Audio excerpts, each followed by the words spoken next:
and our familiar reality of unfreedom. We live in an age where people quote Dr. Martin Luther King religiously without understanding the message he died for. His message was not only the commitment to justice, but also the explicit indictment against the three evils of racism, poverty, and militarization. His speaking truth to power, his pronouncement of social evils, ultimately cost him his life.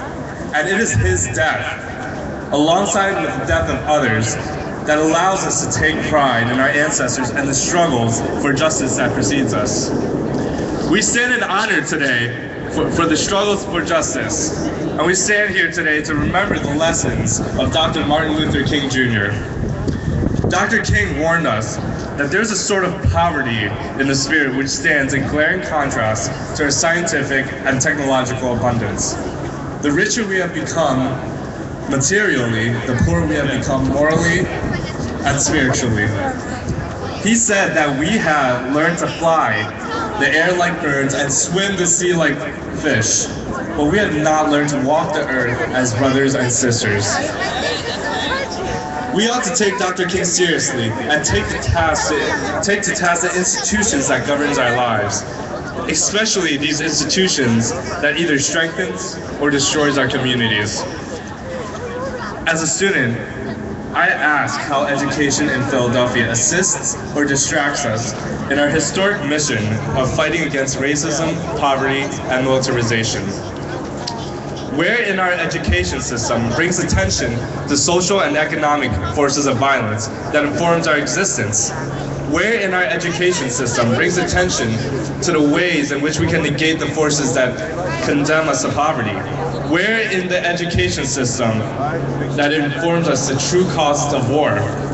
Where in our education system challenges us to develop the necessary intellectual and practical skills to practice direct democracy?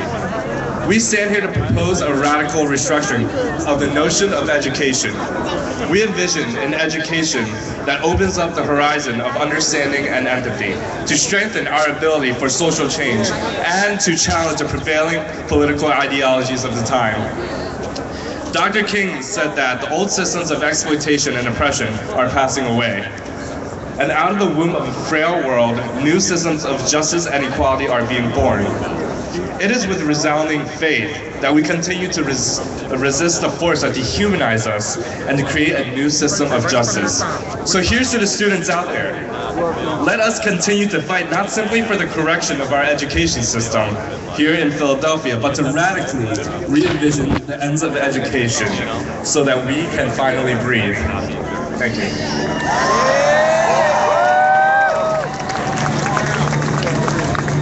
That was Kenneth Locke, student here in the city of Philadelphia. If